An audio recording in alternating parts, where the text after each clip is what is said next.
Did you know Bruce Willis walked away from the film with permanent hearing damage? Or that the original script actually killed off John McClane at the end? And here's the craziest part. Bruce Willis himself wasn't even supposed to be in the movie. In fact, he was a last-minute replacement after a long list of Hollywood stars turned the role down. Today, we're diving into 25 of the weirdest facts about Die Hard that will completely change the way you see this movie. And trust me, fact number 5 will completely change how you watch the movie forever. Number 1. Bruce Willis was the last-minute choice. Believe it or not, Bruce Willis was nowhere near the top of the casting list for John McClane. The studio first went after massive stars like Arnold Schwarzenegger, Sylvester Stallone, and even Clint Eastwood, who all turned it down. At the time, Bruce Willis was known only as a TV comedy actor from moonlighting, and executives doubted he could carry a serious action film. In fact, they were so unsure that his face was left off early movie posters. Just the building and explosion, no hero. It wasn't until the movie exploded in popularity that Willis became one of the most bankable stars of the late 80s and 90s. Number 2. Alan Rickman's fall was real and terrifying. That unforgettable scene where Hans Gruber falls to his death? That wasn't just movie magic. Director John McTiernan wanted Rickman's shock to be authentic, so he instructed the stunt team to drop him earlier than expected. Rickman thought he'd be released on the count of 3, but they let him go on 1. His panicked expression in the film isn't acting, it's pure fear. And here's the kicker. It was Rickman's very first day on set. Number 3. The Nakatomi Plaza was a real office building. The towering Nakatomi Plaza wasn't a set. It was actually Fox Plaza, the real headquarters of 20th Century Fox in Los Angeles. The building was still under construction during filming, which allowed the crew to use unfinished floors for explosive action sequences. But this also created major problems. Employees working in the building often complained about loud gunfire and pyrotechnics shaking the walls during work hours. Imagine being an accountant in the office and hearing constant machine gun fire next door. Number 4. Bruce Willis went deaf during filming. Action movies are loud, but Die Hard took it to another level. The filmmakers wanted the gunfire to sound hyper-realistic, so they used incredibly loud blanks for all the shootouts. Bruce Willis, who had to fire weapons inside confined spaces, ended up with permanent hearing loss in his left ear after a scene where a gun was fired too close to his head. To this day, he has partial hearing damage from the role that made him a superstar. Number 5. The script was based on a sequel to a novel. Here's one most fans never realized. Die Hard wasn't written as an original story. It was adapted from a novel called Nothing Lasts Forever by Roderick Thorpe. Even crazier, Nothing Lasts Forever itself was a sequel to Thorpe's earlier novel, The Detective, which had been made into a film starring Frank Sinatra in 1968. Because of a contract clause, Sinatra was actually the first actor legally offered the role of John McClane. When he was 70 years old, he politely declined, which opened the door for Willis to take the part. Number 6. The movie was almost a sequel to Commando. Here's something most fans don't realize. Die Hard originally started as a potential sequel to Arnold Schwarzenegger's Commando. The script was pitched as John Matrix takes on terrorists in a skyscraper, but Arnold passed, saying he wanted to move away from formulaic action roles. Instead of throwing the script away, producers reworked it and changed the character's name to John McClane. Imagine if Die Hard had just been Commando 2. We'd never have the same sharp, relatable hero we know today. Number 7. The villain's accent kept changing. Alan Rickman's Hans Gruber is one of cinema's greatest villains, but his accent? It was all over the place during filming. The script called for him to disguise himself as an American, but Rickman had trouble nailing a consistent U.S. accent. If you listen closely in some scenes, Hans slides between German, British, and a very awkward American tone. Fans used to think it was sloppy, but Rickman later admitted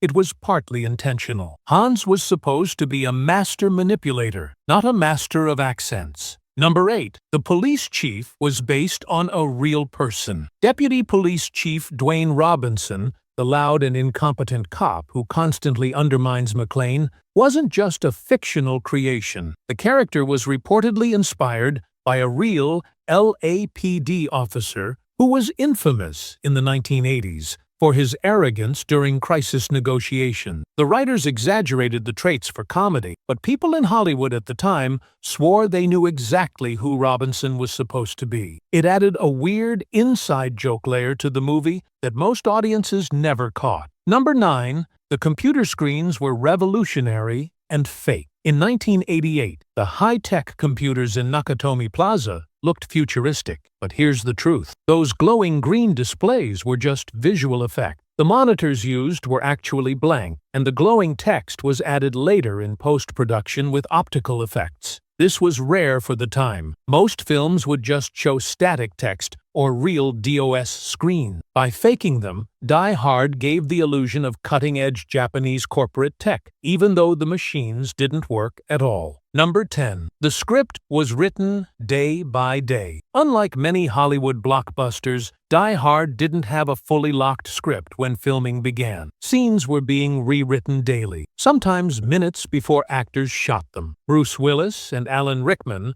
often had to improvise dialogue to fill gaps. That's why so many of McClane's sarcastic one-liners feel spontaneous, because they were. The chaotic writing process could have ruined the movie, but instead, it gave the film a raw, unpredictable energy that made it stand out from polished 80s action flicks. Number 11. Bruce Willis was paid an unheard-of salary. When Bruce Willis was cast as John McClane, many in Hollywood laughed at the decision. He was a TV comedy actor from Moonlighting, not an action star. But what shocked everyone even more was his paycheck. $5 million, an astronomical amount for a relatively unproven actor at the time. To put that in perspective, even A-listers like Robert De Niro and Dustin Hoffman weren't making that kind of money then. 20th Century Fox took a massive gamble, and executives were criticized for wasting money on a TV star. Ironically, the risk paid off. Willis's performance not only defined his career,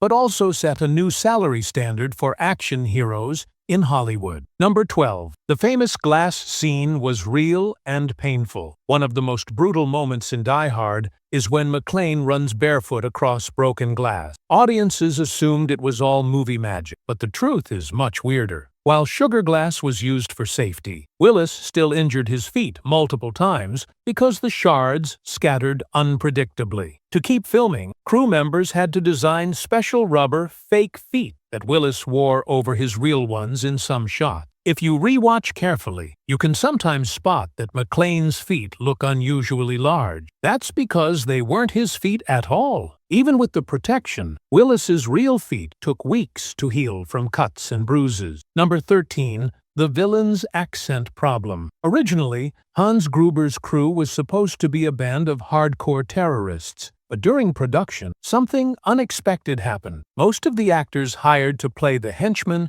couldn't convincingly pull off German accents. Director John McTiernan realized this and quickly shifted the story. Instead of being ideologically driven terrorists, the villains were rewritten as international thieves pretending to be terrorists. That little adjustment not only made the story work, but also gave Gruber's team a unique, almost mercenary vibe that made them stand out from cookie-cutter bad guys of other action films. Number 14. The film's title almost doomed it. The title Die Hard wasn't the original choice, and studio executives absolutely hated it. At different points, the movie was almost called Nothing Lasts Forever, 12 Terrorists, or The Tower. Believe it or not, executives even considered renaming it Die Hard, with a vengeance before the script was done. A title later used for the third movie. Many marketers thought Die Hard sounded too vague or even negative for an action movie, but in the end,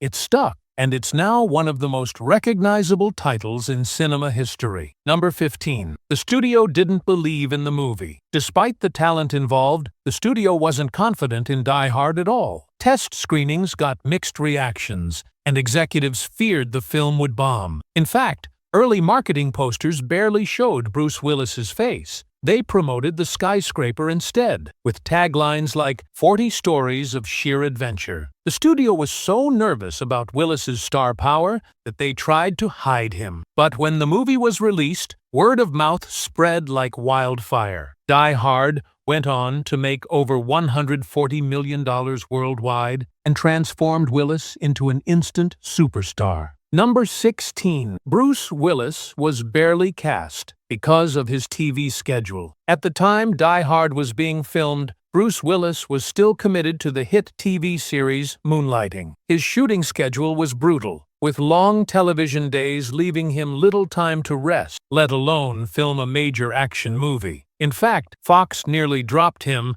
because they didn't think he could handle the workload. But Willis would often leave the TV set in the evening, head straight to Die Hard's nighttime shoots, and work into the early morning hours. This meant that many of McClane's exhausted, sweaty, and beaten-down looks weren't acting at all. Willis was genuinely running on fumes. Ironically, that weary authenticity gave the character even more credibility as the ordinary guy hero audiences love. Number 17. The FBI agents Johnson and Johnson were named as a joke. In Die Hard, the two FBI agents are both called Johnson, with the running gag, "no relation." This wasn't random. It was an intentional joke by the writers. At the time, action movies were filled with generic, copy-paste federal agents, so the filmmakers doubled down and literally gave their agents the same name. What makes it funnier is that the actors played it completely seriously, which turned the joke into one of the film's most memorable bits of dark comedy. Number 18. The film was almost rated NC-17 for its violence. Believe it or not, Die Hard almost never made it to theaters with the R rating we know today. The MPAA originally pushed for an NC-17 because of the sheer amount of blood,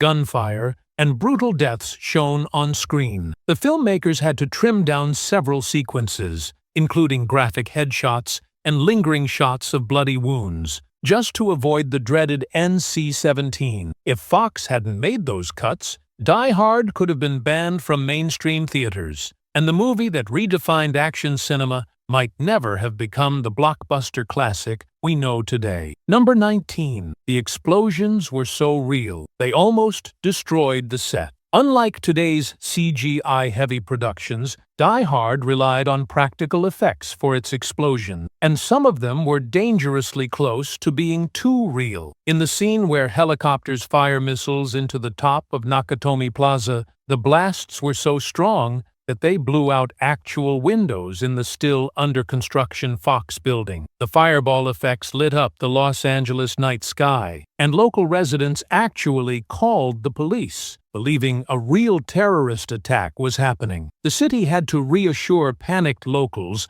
that it was just a movie. The damage to the building was so extensive that Fox had to pay to repair its own property, making Die Hard both profitable and costly for the studio at the same time. Number 20. The movie used real blanks that terrified the cast. To capture the raw intensity of the shootouts, the filmmakers used powerful blank rounds instead of relying only on sound effects in post-production. The problem? These blanks were so loud inside the confined sets that actors were genuinely shaken. Bruce Willis even suffered partial hearing loss in one ear during a scene where a gun went off too close to him. The cast later admitted that the non-stop echoing gunfire gave the film its gritty realism, but it also left them more rattled than they expected. Number 21. Bonnie Bedelia's role was based on a real corporate trend in the 80s. Bonnie Bedelia's character, Holly Gennaro McClane,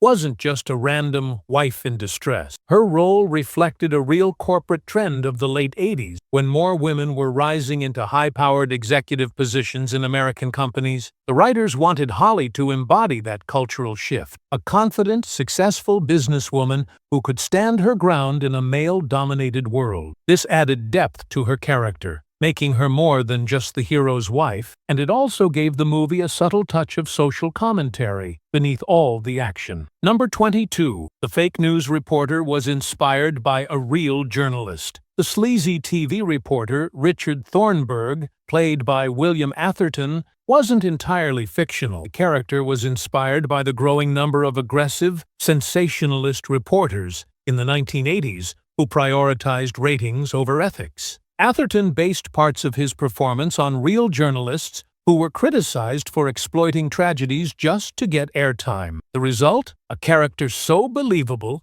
and so hated that Atherton later said people would boo him in public long after Die Hard was released. Number 23. The movie accidentally invented the Christmas action movie debate. When Die Hard was released in July 1988, nobody thought of it as a Christmas movie. But because the entire story takes place during a holiday office party, complete with Christmas music, decorations, and even McClane's "ho ho ho" message, fans slowly adopted it as an unconventional holiday classic. Over the years, this sparked one of cinema's longest-running debates. Is Die Hard a Christmas movie, or just an action film set at Christmas? Ironically, the filmmakers never planned this legacy, but it became one of the film's most enduring and quirky cultural aftershock. Number 24. The original script killed John McClane. Believe it or not, John McClane was never meant to walk out of Nakatomi Plaza alive. Die Hard was based on the novel Nothing Lasts Forever. And in that story, the hero,